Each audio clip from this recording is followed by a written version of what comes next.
how can we build that organization that humans and AI work together?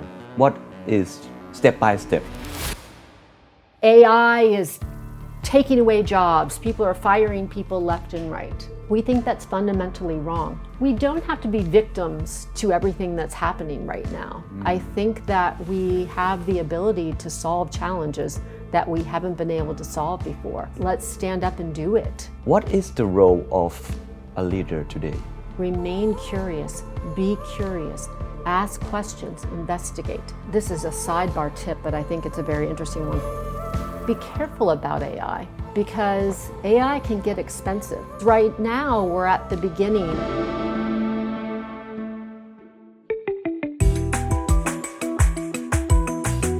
The Secret Sauce สวัสดีครับผมเคนนักครินทร์และนี่คือ The Secret Sauce What's your secret เคยไหมตื่นขึ้นมาแล้วรู้สึกว่าสิ่งที่เคยเวิร์กมันไม่เวิร์กอีกต่อไปเราทำอะไรผิด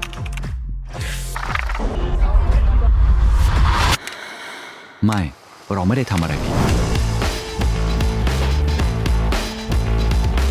เราแค่ทำเหมือนเดิมแต่โลกกำลังจัดเรียงใหม่มันไม่ได้เปลี่ยนแค่เรื่องเดียวแต่มันกำลังเปลี่ยนทั้งระบบ The Secret Sauce Summit The Age of Builders I would love our audience to get to know you first. Sure. Could you please briefly introduce yourself and the work that you are doing at MIT? Absolutely. I will say it officially. I'm Kathleen Kennedy. Nice to meet you. Nice to meet you, Ken. I've worked at MIT since 2000. And at that time, I joined MIT Technology Review, MIT's alumni magazine, that just in 1999 had celebrated its 100th anniversary. Thinking about that was at the dot-com boom. I had been working in the film industry and a startup, came to MIT to work at this media company in the middle of the awesome dot-com revolution, and MIT was the perfect place to be. So I've had a front row seat on innovation ever since. So I started working at the MIT Center for Collective Intelligence, working with Professor Thomas Malone, and we developed a design methodology called Supermind Design. And that's how do we design collectively intelligent systems, superminds. ก่อนที่เราจะไปพูดคุยกันในเนื้อหาเชิงลึกนะครับอยากปูพื้นให้ทุกคนเข้าใจก่อนนะครับว่า MIT ที่เรากำลังพูดถึงนั้นคืออะไรและถ้ารู้จักกันเป็นอย่างดีแล้วนะครับก็คือ Massachusetts Institute of Technology ซึ่งเป็นมหาวิทยาลัยแล้วก็สถาบันวิจัยระดับโลกในสหรัฐอเมริกานะครับแล้วก็มีบทบาทสำคัญวิทยาศาสตร์เทคโนโลยีนวัตกรรมการสร้างผู้ประกอบการนะครับแต่สิ่งหนึ่งที่น่าสนใจก็คือ MIT เขาไม่ได้ศึกษาแค่ว่าเทคโนโลยีใหม่ทำอะไรได้บ้างเขายังตั้งคำถามต่อนะครับว่ามนุษย์จะทำงานร่วมกันกับเทคโนโลยีใหม่นั้นอย่างไรหนึ่งในหน่วยงานที่ศึกษาคำถามนี้โดยตรงครับคือ MIT Center for Collective Intelligence เขาพัฒนาแนวคิดที่เรียกว่า Supermind Design การออกแบบว่าเราจะเอาความสามารถของคนหลายคนรวมกับความสามารถของ AI แล้วทำให้ทั้งหมดนั้นทำงานร่วมกันได้อย่างไรต้องบอกว่าน่าสนใจมากๆนะครับคำว่า Supermind Design เพราะว่าเราอาจจะคิดว่าถ้าเอาคนเก่งๆมาใช้ AI เก่งๆผลลัพธ์ก็น่าจะดีแต่จากที่ทีมเขาทำงานวิจัยแล้วก็ศึกษาเรื่องนี้อย่างจริงจังคำตอบกลับไม่ใช่อย่างนั้นครับเขารวบรวมงานทดลองเรื่อง Human และ AI ถึง106งานรวม370ผลการทดลองแล้วเปรียบเทียบ3แบบ 1. คนทำเอง 2. AI ทำเองและ 3. คนทำร่วมกับ AI ผลโดยเฉลี่ยก็คือคนที่มี AI ช่วยทำได้ดีกว่าคนที่ทำคนเดียวจริงแต่พอเอาไปเทียบกับฝ่ายที่เก่งที่สุดระหว่างคนหรือ AI กลับพบว่าคนบวก AI ยังไม่ได้ชนะเสมอไปโดยเฉพาะงานที่ต้องตัดสินใจการเอา2ฝ่ายมารวมกันบางครั้งทำให้ผลลัพธ์แย่ลงด้วยซ้ำครับขณะที่งานสร้างสรรค์มีแนวโน้มไปในทางที่ดีกว่า So tell me more, what is the fundamental things that AI will be creating or will be shaping the ways organizations work? So that's the focus of our work. So one aspect of it was Supermind Design that I just talked about. And that is a series of design moves that we created that organizations can use to help them reorient all of their work, right? So that's one part of it. Then the other part of it that is really exciting is called the ontology of work. And so what that is, maybe let me unpack an ontology. Sure. Thank you. Is basically a map. A map. A map, a very, very, very detailed map, or an ontology like the ontology of species, of thinking about animals and basically multiple kinds of animals or plants. Okay. Right? So let's apply that to work. Okay. So thinking about work is actually a series of jobs, right? Right. You think about an org chart, you have an organization and workflows and all of those things. And if we think about a job, it's actually a stack of tasks and responsibilities, right? Right. And then you have people that have skills that are able to do that, right? And so Right. that's how we think about work. Yes. So if we break it down to think about how does AI fit into that. So we created an ontology that it's almost like a tool that helps us to see how work will change, Okay. right? And the map of how to do that.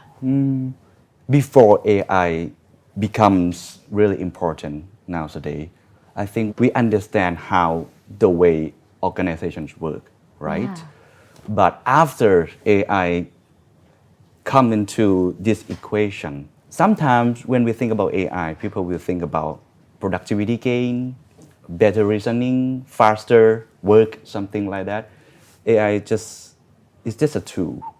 But you just mentioned that AI is not just a tool, but also a teammate, a decision maker, or a manager. So could you Let me unpack that. Yeah, unpack a Absolutely. little bit for leaders who are listening. Yes. So one of the design moves in our design methodology of Supermind design is looking at the roles. Okay. And so in an organization, you have multiple roles, right? You have workers, you have managers, you have the board. If you think about the relationship of us and technology, right? You're a digital first organization, right? So we think about digital as a tool, right? It's a tool that Right. helps us humans to accomplish goals. Right. But then we have peers in our organization, we have an assistant in our organization, we have a manager, a boss. So if we think about all of a sudden AI is now in our org chart, and AI could be a peer, someone who works along, does sort of what you do. And in some places, AI can be a manager. So if you think about, let's give an example, maybe a call center, right? You have a call comes in from a customer.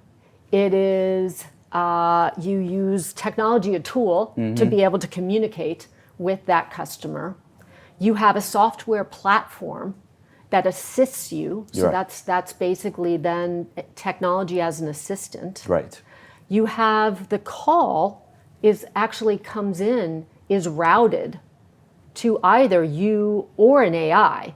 So in that case now, the AI that routes the calls is the manager directing which way it goes. Wow. And it can go to a human Okay. or it can go to the chatbot Okay. that answers it. And so, right, so then the human and the AI are actually peers. And the AI made the decision on which way it's going to go. Wow. Isn't that interesting? So you think about tool, assistant, peer, manager. And so, yeah. Wow, let me step back a little Go. bit because I think that picture is really fascinating and everyone wants to be part of that. But it's not easy to do that. So let's step back a little bit. How can we build that organization that humans and AI work together? What is step by step? Yeah, so I'd say, okay, so the first part is, are you changing an existing organization or are you building it from the ground up? I think is the first question, because you're either changing existing processes and systems Okay. or you are building them from the beginning. And that's one of the first questions that you would want to ask. One thing that we've been doing a lot with our ontology of work is understanding the fact, because you see the news. Right. AI is taking away jobs. People are firing people left and right. We think that's fundamentally wrong because, in fact, a lot of jobs, AI can do part of it, but they can't do the whole job. And in fact, organizations need to do the hard work of understanding all of the jobs and looking more deeply at all of their processes, because a lot of them are going to get in trouble because the institutional knowledge of those people that they fired, they're going to find that there might be some real challenges in the organization because that knowledge left with them. And so the AI can do part of the job, but it often doesn't do 100% of the job. Right. And so that's what our ontology does, is help to explore those percentages. And so I would encourage people to look at ontology.mit.edu. สิ่งนี้น่าสนใจและจะมีประโยชน์กับองค์กรมากครับคือคำว่า ontology of work สรุปง่ายที่สุดมันก็คือแผนที่ที่พยายามแกะงานหนึ่งตำแหน่งออกมาเป็นงานย่อยๆคือมีคำว่า job แล้วก็มีคำว่า task นั่นเองแล้วก็ค่อยดูว่า AI สามารถเข้ามาทำอะไรได้บ้างมันช่วยให้องค์กรไม่ต้องตัดสินใจแบบลวกๆนะครับว่า AI ทำได้แล้วงั้นลดคนเลยแต่สามารถมองลงไปลึกในเชิงรายละเอียดครับว่างานส่วนไหนควรให้ AI ทำแทนส่วนไหนควรให้ AI ช่วยคนและส่วนไหนยังจำเป็นที่เป็นมนุษย์เท่านั้นเลยการศึกษาล่าสุดของทีมในปี 2026 เขาเอากิจกรรมการทำงานประมาณ 20,000 แบบจากฐานข้อมูลอาชีพของสหรัฐอเมริกา O-Net มาจัดโครงสร้างใหม่แล้วเอานำไปเทียบกับ AI ซอฟต์แวร์กว่า 13,000 ระบบและหุ่นยนต์ที่ใช้งานทั่วโลกราว 20.8 ล้านระบบนะครับเพื่อดูว่าเทคโนโลยีที่มีอยู่จริงวันนี้กำลังเข้าไปทำงานประเภทไหนอยู่สิ่งที่พบก็คือ AI ไม่ได้กระจายตัวไปทุกงานเท่ากันนะครับแต่มันกำลังกระจุกตัวอยู่ใน task บางประเภทมากๆโดยเฉพาะถ้าเป็นงานที่เกี่ยวข้องกับข้อมูลนะครับเพราะฉะนั้นแทนที่จะถามว่าอาชีพไหนจะหายเราอาจจะต้องถามใหม่ครับว่าในอาชีพของเรามี task ไหนที่ AI กำลังเข้าไปทำแทนแล้วบ้างครับ Let's get back to how CEO like me redesign the workforce and the workflow. You're here for the IOD flagship event, right? Yes. And from the management point, sometimes it's really difficult to redesign the workforce and also the workflow for your company, especially when you have your legacy, 10 years or 7 years, 70 years, something like that.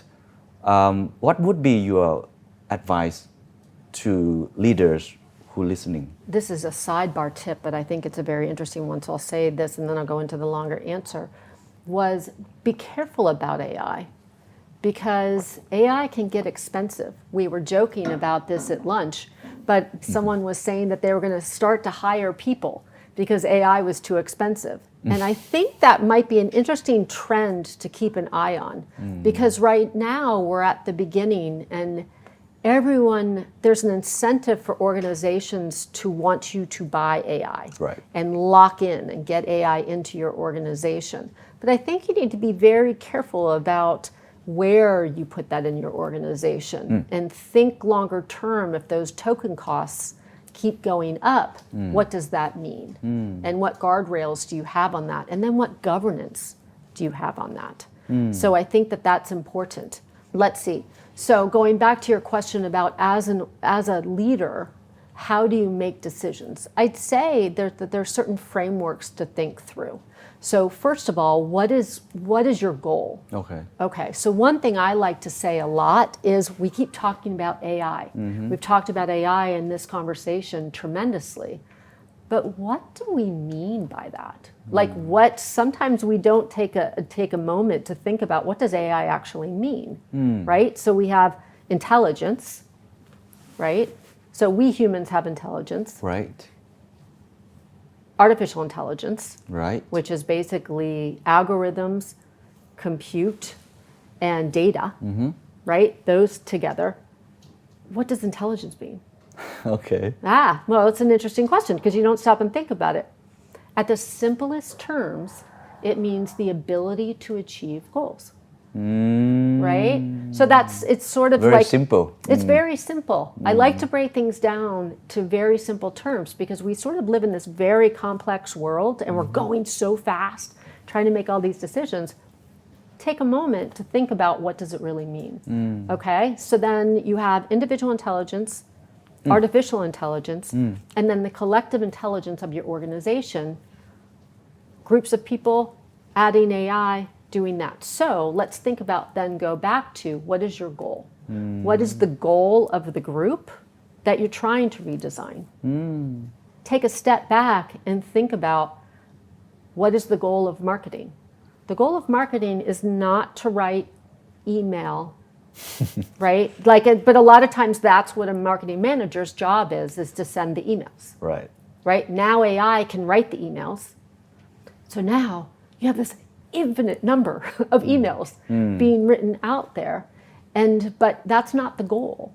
The goal is to sell the product, usually. Absolutely. So we can take a step back and think about with these new capabilities that we have, how do we think about that marketing manager and that marketing team together with AI to achieve our goal? And that's what you need to do is take a step back and think about what your goal is, what are your resources, how do you reconfigure them to either achieve that goal or maybe you want to do something completely different that you could never have done before AI.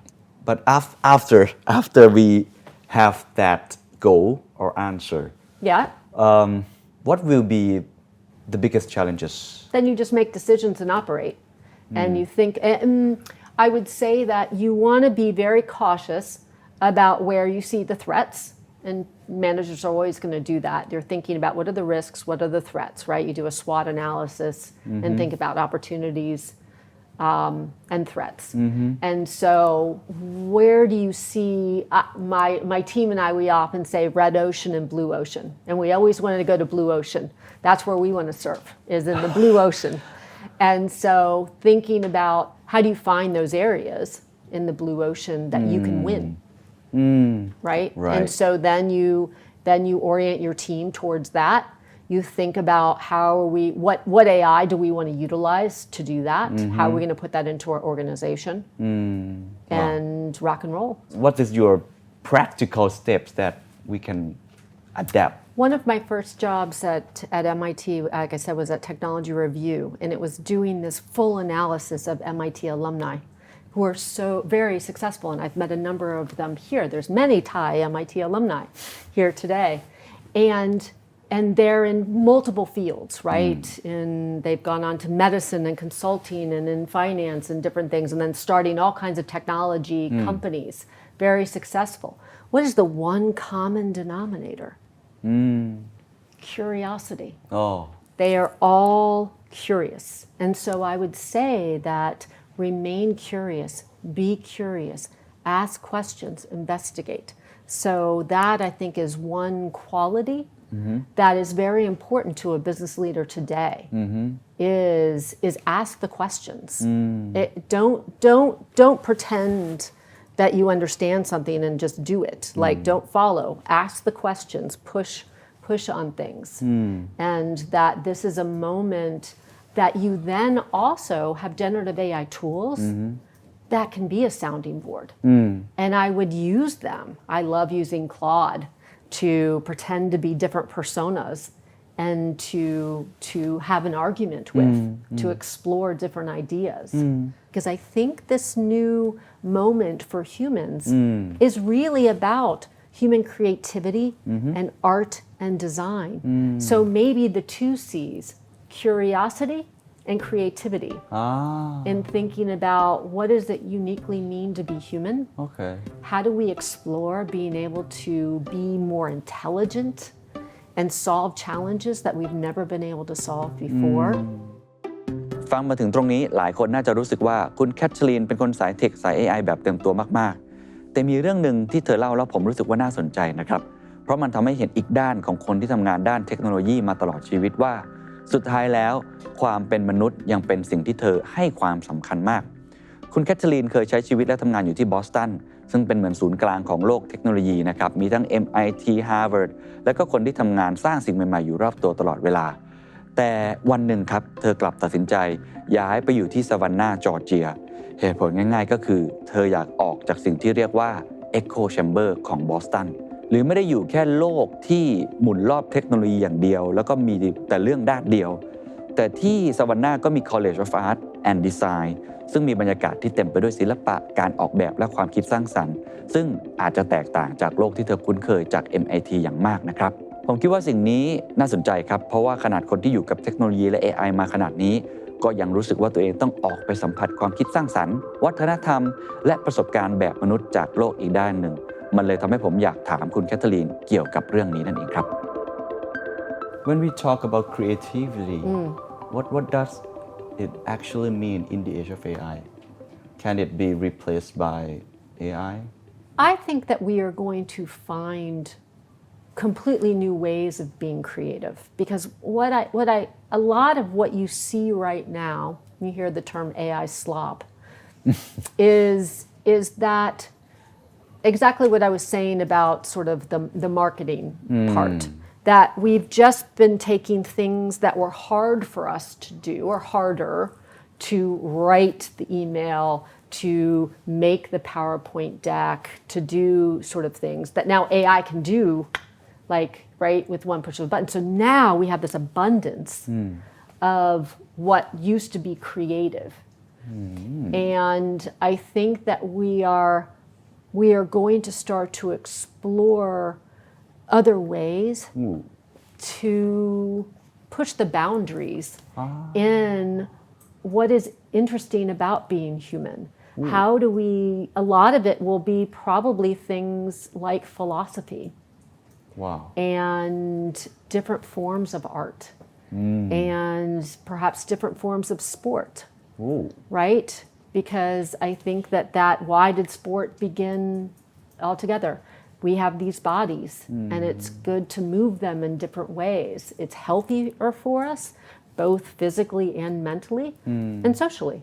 Like it's ways to interact and different things. So I think we're going to see explosions of creativity that either is empowered by new technologies and AI, but also because maybe we'll have more time to explore these new things, right? Right. And so fantastic. maybe one interesting analogy is to talk about, let's talk about cars. Do you like cars? Automotives, cars. Yes. Okay. Men's love cars. Sure. Yeah, although the traffic here in Bangkok is something to be in awe of. But cars, like if you think about like 1890, let's go back to that. Go back to 1890. Neither of us were alive. I try to imagine. you said you were going to London. So imagine in London, in England, in 1890, automotives were a brand new thing. Right. You had London that was built for people and horses. Right. Right? Right. Okay, you've been there. Like yeah, some yeah. of those, like a car does not fit on those roads. So you had this new thing, the car. Okay, whoa, what are we going to do with that? So you had these regulations that were put in place for the automotives. So you had to have 3 people operating the car at all times. You had to have a driver, you had to have a mechanic, and you had to have a guy walking in front of the car with either a flag or at night a light, right? So 3 operators. You couldn't go over 3 miles an hour. And all cars had to have a horse head on the front of it. Really? So it wouldn't scare the horses. Oh, wow. Now, isn't that hilarious? Yeah. So that, if you think about today, that sounds crazy. But we're sort of in that moment with the AI right now, that we're emulating a lot of what we've seen before. And we haven't even begun to build the world with super highways and all the different things that we have, and then think about all the things that the automotive has empowered in our lives that allows us to do that we never were able to do before when you could only walk, Wow. right? Right. Or ride a horse. Wow. So to build on that beautiful metaphor analogy, what is the role of a leader today? I mean, not only business leaders who are redesigning the workforce and the workflow, but thought leaders around the world, politicians, Yeah. architects, business leaders, and also tech leaders, right? What should we do to not try not to put a horse head, next to our AI, but we can build sustainable and ethical AI for humankind? So remember our values. What are what are the values?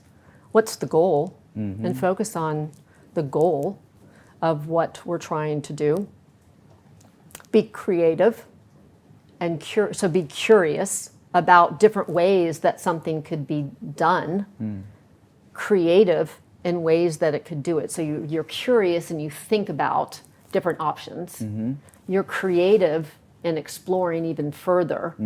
And then you have empathy to think about the system that exists now and how do we shift where we need to go to achieve the goal.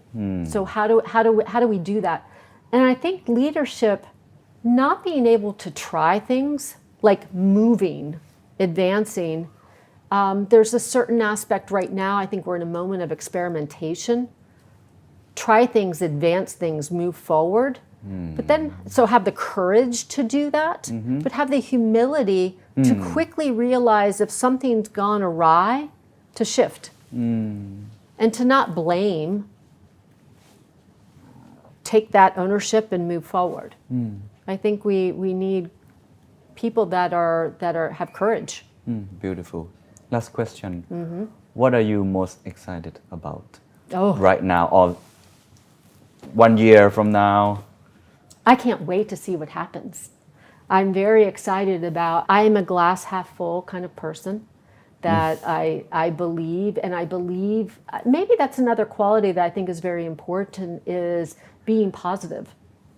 Like, we don't have to be victims to everything that's happening right now. I think that we have the ability to solve challenges that we haven't been able to solve before. Let's stand up and do it, and roll up our sleeves, and make it happen, and learn the things that you don't know, but also know you're not going to be able to learn everything.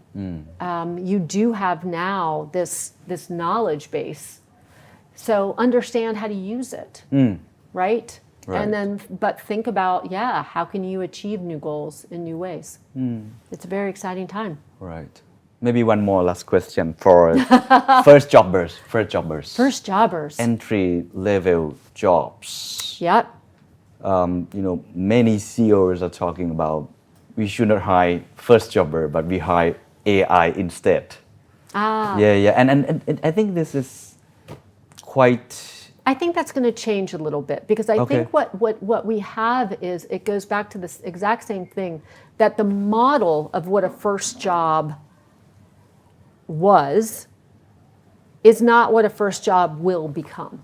And so one of the projects that I work on at MIT, we're actually re-exploring apprenticeships. And how really? do we, Wow, yes. Cool. And so how do we think about how actually a lot of the things that right now is part of a first job is actually done as part of your education. And so your on-ramp changes. Okay. Right? And so you can think about education in a different way, and that you are now have a lot of different qualifications that you would learn on the job at the beginning that you already have going into the job. So we need to rethink what is a first job. Okay. And what would be your advice to maybe an 18-year student? Oh, I'm so excited for them. I think that they need to then But think. they're really scared, they're really scared. If you look at the commencement, I understand. Yeah, They're yeah. scared because they were prepared for a world that they feel like is disappearing and changing. And I would say, though, that they have so many tools at their fingertips that old people like me didn't have.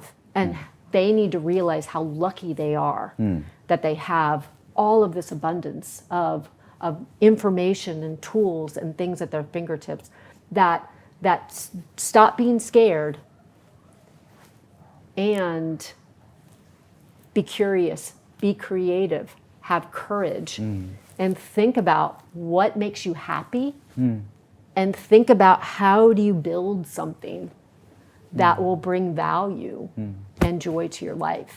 Wow. And that's what I think they have the opportunity to do that a lot of older people didn't. And they should be very excited about that. Wow. I'm so excited. Cool. Thank you so much, Kathleen, You're for taking the welcome. time to speak with me. Thank you so Absolutely. much. Thank you so much for sharing your insights today. Ken, thank you for having me. This was a lot of fun. People check out learn.mit.edu. I will check the website on ontology, right? And the ontology, Right. ontology.mit.edu. Yes, those things get me very excited. Thank you. Thank you, Ken. ขอบคุณครับ ทุกอุตสาหกรรมกำลังเจอจุดเปลี่ยน โลกไม่ได้มองหาธุรกิจที่เติบโตเร็วที่สุด แต่กำลังมองหาธุรกิจที่เติบโตได้อย่างยั่งยืน GCNT Expo 2026 ชวนคุณมาค้นหาว่าธุรกิจของคุณต้องชิฟต์ไปทางไหน เพื่อเปลี่ยนความยั่งยืนให้เป็นโอกาสในการเติบโตของธุรกิจ 2-4 กันยายน True Digital Park West ลงทะเบียนฟรี ก่อนที่โลกจะเป็นคนเลือกแทนคุณ